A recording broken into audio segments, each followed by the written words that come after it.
Hakim, Ouais, frérot, et quoi? on a fait ce qu'on a pu, top 4, c'est très bien. Félicitations, top Merci, 4, c'est gentil. très bien. Écoute, on va commencer. Si tu as des remerciements à faire avant. Bon, déjà, merci à Casper pour avoir prêté le deck jeudi, enfin vendredi, mais il m'a dit oui pour jeudi. Donc voilà. Merci à Martin pour la base de la decklist et les combos, des fois sur certaines combos. Martin à côté. Ok. Merci en général à Team Sorcière, OP, Iliane Benori, le boss. Voilà, pour les remerciements, c'est pas tout. Et aussi les frérots du top 8. On s'est tous soutenus, les francophones. Et grâce à ça, je pense qu'on s'est un peu tous démenés à réussir à aller en top 4. 3 sur 4. Oh, super. C'est beaucoup. Ok, allez, on va voir. Tu as délaissé ton, Mon VW ton préféré. VOE, ton VOE pour. C'était un mauvais choix, VW, je pense. Ou en tout cas, j'ai pas la bonne decklist. Je me suis dit, le meilleur à jouer, c'est Sword Soul. C'est entre combo et midrange. Midrange.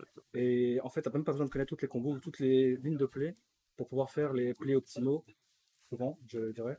Parce que c'est déjà chaud de sortir une negate, plus la piège, plus Baron ou alors l'autre qui chez Nonglian. Et c'est un bon match-up contre Despia. Malheureusement, j'avais pas affronter un. Je peux commencer d'abord par les trap. Vas-y, vas-y. J'en joue pas beaucoup, parce que je pars du principe que je m'en fous du board adverse, mais tu es obligé de jouer des haches, parce que contre les rogues haches, souvent, parfois, tu peux juste break un board, enfin, empêcher qu'il ait un board. Contre Brave Adventure, ça peut enlever une negate, c'est un pour un, donc Griffon par exemple.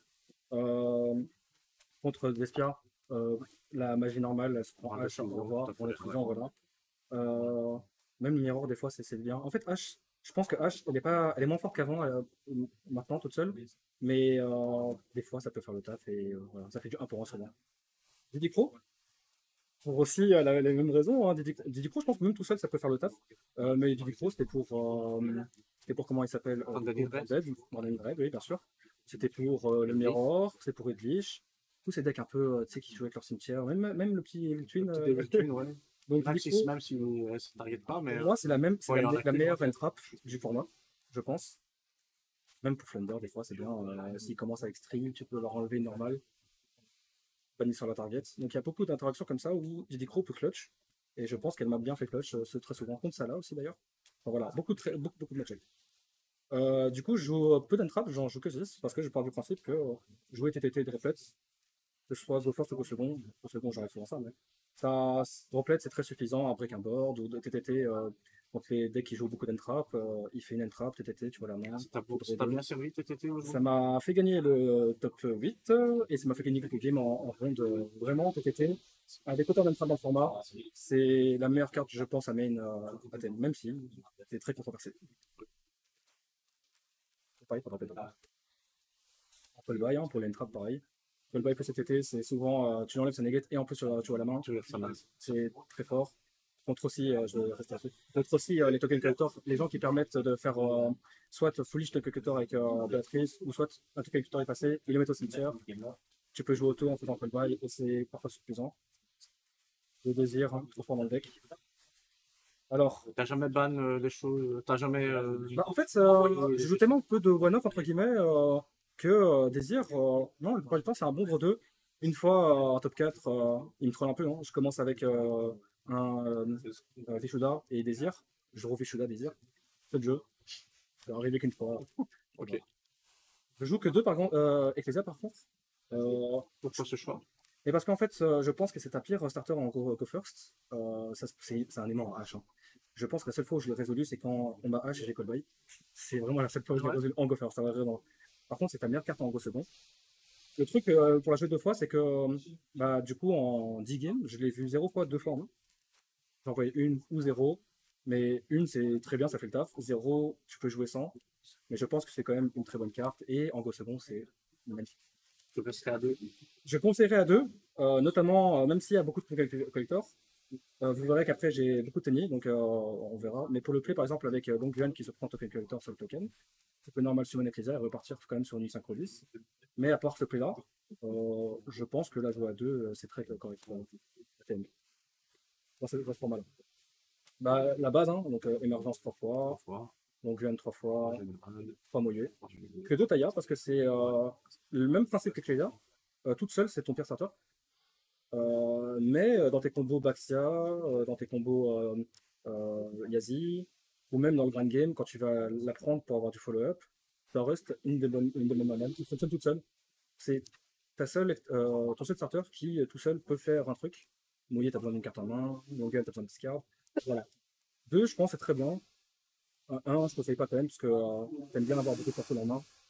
Non, franchement, je resterai à deux, je pense. Un Shtana, très clutch aussi. Quand tu l'as en main, en fait, c'est la one-off que j'aimerais tout le temps avoir en main. Tu ne la révèles pas, tu joues ton jeu. Et si ton adversaire avec Rage ou Blackout te pop le timing que 1, tu peux clutch en la bannissant, reborn, PT1 et tu gères généralement les ressources. Ça m'a aidé aussi à battre Bastien en mirror.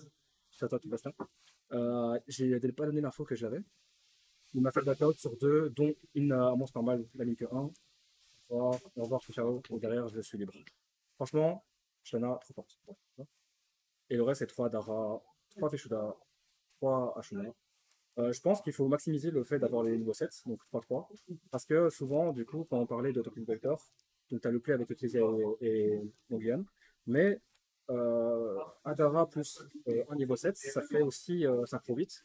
Tu fais pas l'effet, tu fais l'effet de Shisha Negate, et derrière, tu peux quand même faire une synchro 10 et finir quand même sur 2 interruptions alors qu'il t'a fait Token Vector.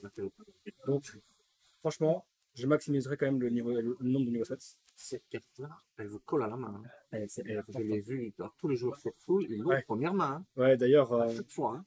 d'ailleurs en top, c'était pas en top, on était ici, round 4, je pense, round 4 ou round 5. J'ai perdu parce que ma sixième carte, c'était ma troisième Adara. Et du coup, je n'avais pas ce play de faire la synchro 8. Des fois, ça colle un peu trop à la main, en effet. Deux vaisselles, pas trois, et surtout pas aussi la magie rapide. Alors, pour être honnête, déjà de base, je joue deux vaisselles parce que j'en avais que deux. C'est voilà. Et la magie rapide, je l'ai testé et honnêtement, autant c'est vrai qu'elle cloche des fois pour des impermes, de Veiler et tout ça, mais autant je pense que ça fait déjà de base, tu dois connaître trop de lignes de play avec la magie rapide que je connaissais pas. Donc je préfère jouer des cartes que je connais et je sais ce qu'elles font plutôt que d'essayer de jouer des decklists fortes mais pas optiques pour moi. Et de deux, je pense que aussi elle sert à rien des fois, elle est beaucoup de match-up. Je sais pas, je suis pas très fan, mais Sean l'a joué donc. Ouais, chaud d'un jour. Et que deux vaisselles parce que bah, on brique en main en fait. Hein. Elle est très forte une fois que tu l'utilises et tout ça. Elle se prend beaucoup de choses et tu dois déjà avoir un setup. Donc toute seule elle sert à rien. Tu dois déjà avoir un setup avec Adara ou alors un token. Mais voilà, c'est bien je trouve. Et pour la fin, un petit blackout parce que tutorisable et t'as besoin que de 1 dans un blackout game. Ok. Ça c'est pour le main. Tu veux faire l'extra d'abord Extra. Extra, ok. Je vais faire. Alors, que deux monks, parce que je me suis dit que j'allais jouer Shaman. Alors, deux monks à la place de trois. Bon, en vrai, durant le tournoi, il y a quelques fois où j'aurais aimé en avoir trois. T'as manqué. Ouais, franchement, et même pour la dernière game contre Sean, du coup, le fait de ne pas en avoir et d'avoir beaucoup de tenir en main, c'est dur parce que tu dois avoir un setup ou tu dois avoir un monstre normal sur le terrain. Donc, je pense, 3 c'est très bien. 2, je voulais quand même tester Shaman dans le format. Shaman m'a aussi fait gagner beaucoup de games parce que son effet de pop en battle avec un monstre normal ou l'effet de reborn. En fait, ce qui arrive souvent, c'est qu'on me fait un perm du coup sur Moyer par exemple. Imaginons je fais Moyer. J'ai bien un setup avec deux monstres. Je fais Shaman, je discard. Et si j'ai par exemple, donc du coup, l'avance, excuse-moi, Taya, pardon, merci. Taya, je peux quand même faire discard 1, effet Taya, et du coup, soit je fais Berserker, soit je fais Shishao pour avoir une attaque pendant le tour adverse. Voilà, Shaman, je pense que ça m'a aidé à quand même dodge beaucoup d'entrap, ou alors jouer à travers beaucoup d'entrap. Et c'est une bonne carte en vrai, et elle est belle aussi. C'est une porte ça. Et donc au final alors, Je pense que je garderai ça, Shaman. Tu resterais chaman et tu essaierais de trouver une place pour J'essaierai de trouver une place pour le troisième moyen. Monk. Je pense. On va commencer avec les Yamzin. Donc un Yazi, hein, la base. Trop fort. Les seules fois où je le sors, c'est pour la game. Et honnêtement, je pense avoir perdu 0 game quand j'ai fait la combo Yazi. C'est très fort en go second, pas targetable, donc l'effet de détruire. C'est trop fort. Baxia MVP. En plus, en ulti, bah... Ah, ils sont forts. Bah, c'est pas le mien, donc, mais ils sont très beaux. Baxia en ulti en secret. Baxia, pareil, hein, go second. Je n'ai jamais fait le play Baxia en go first parce que bah, ça fait partie des lignes de play que je suis pas très. Enfin, je ne maîtrise pas assez. Donc je pense de les laisser pour le go second. Et pareil, Baxa, quand je l'ai reçu en go second, que ce soit contre Salah, contre Edlich, j'ai fait un red rebuild sur un Edlich, puis après j'ai fait Baxa. Magnifique. Baxa, c'est trop fort. À 2 plutôt qu'à 3, t'as pas besoin de plus que 2, hein. En vrai, la vérité, t'as pas besoin de plus que 2. Ah, Parfure. Un Dragit. Ça fait partie des cartes sur lesquelles je me questionne encore.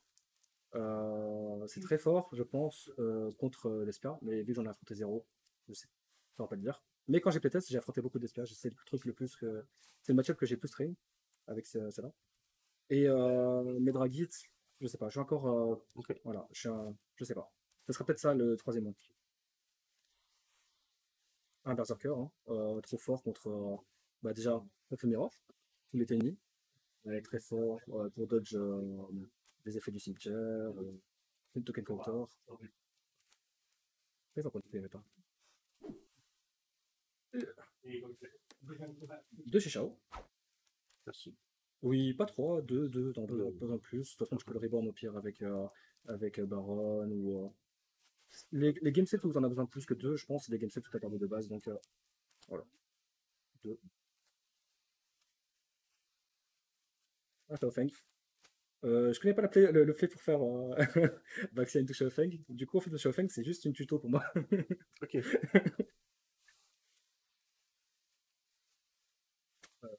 On pourra vous roleplay la prochaine fois. Bien sûr, pour ces deux, oui, bon, c'est chaud, tout ça, on verra. Les Synchrodis, hein, une Baronne parce que c'est trop fort. Le play de. Je pense dans la méta, il n'y a pas beaucoup de match-up où tu as besoin de faire Baronne pour tes plays. Parce que. Ok.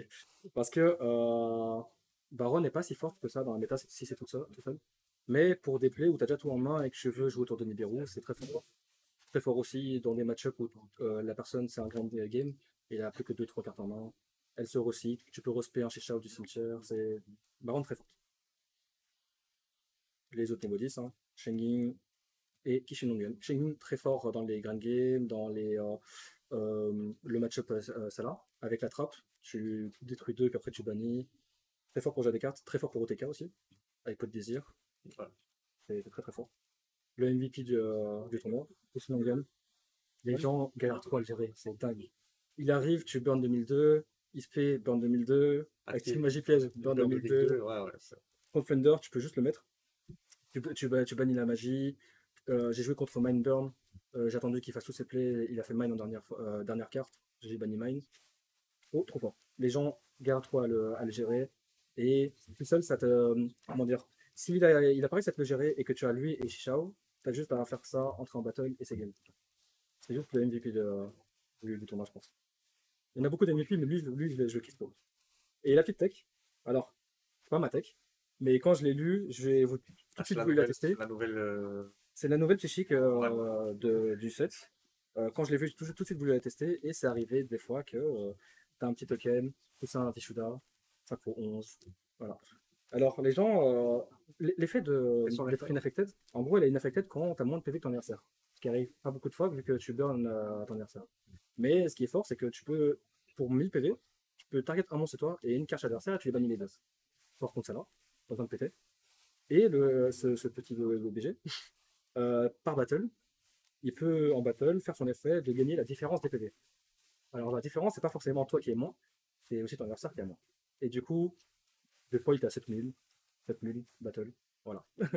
Contre Masquerade, en playtest, j'ai souvent eu la game parce qu'en Masquerade en attaque, et les burns qui s'accumulent, tu rentres en battle et t'as game. Contre Jean-Loup, hein, dédicace à lui aussi, hein, même si Jean-Loup. Euh, J'avais déjà un niveau 7, le niveau 4, niveau 11. J'avais, je pense, 2300 de différence. Je lui avais affiché 2300. J'arrive dans la game set où j'ai lui et déjà chez Shao sur le terrain. On rentre en battle. Il a fait la game tout seul. Et franchement, si ton adversaire ne sait pas le gérer, tu peux attendre avec un gros body sur le terrain et des petits Ouais, attaques. 3005. 3005 et chaque battle, hein, même. C'est déjà arrivé qu'une fois on est rentré en battle, j'ai activé son effet, il m'a fait une. Tu vois, parce que les gens ils pensent que c'est pendant ta battle, non, c'est pendant la battle. Ouais, il est juste pour toi. C'est le petit léger. On peut passer au side.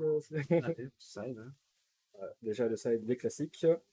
Comme l'a dit Timothy. On est en Belgique.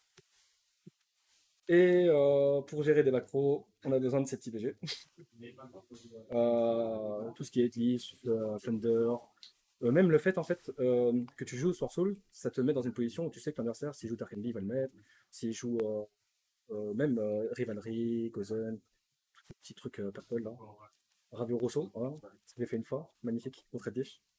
Non, franchement, tu as besoin de petits PTMP dans un deck qui est. En italien, hein, le Red Reboot. C'est pas un choix. Ce n'est pas un choix, c'est tout ce que j'avais chez moi. Mais oui, tu as besoin de ça pour gérer tes macros et aussi pour les rogue decks, même pour les spice deck cards du side, pour gérer les motion barrières avant de commit à tes plays. Je trouve que c'est très fort. Et comme je dis, Fleva, je pense que Thunder, c'était. Je m'attendais à beaucoup de Thunder.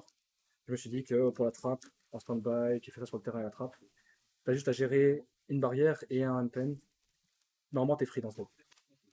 On déteste tous celui-là. Oui. Et j'ai affronté 2 fois les mêmes, et c'est. Voilà, soit. Alors, controversé, mais j'aime bien. 3 drôles. Pareil pour Fluva. S'il n'a pas les 30% de chance de son côté, de piocher le petit shifter, je pense que Droll, ça le shutdown complètement. Aussi, on a vu que les Branded commencent tous à jouer des cartes de tuto, des cartes de draw comme Allure et tout ça. Ça permet de, ok, prendre beaucoup d'interruptions, mais moins que s'il n'y a pas de Droll. Et franchement, Droll, dans ce même contre ça là et tout, franchement, j'ai bien aimé. Drôle, je trouve qu'il va revenir. Je le rentre pas dans le main, mais contre tous les autres match-ups, je pense que je le rentre. Le match-up que j'ai en tête en tout cas.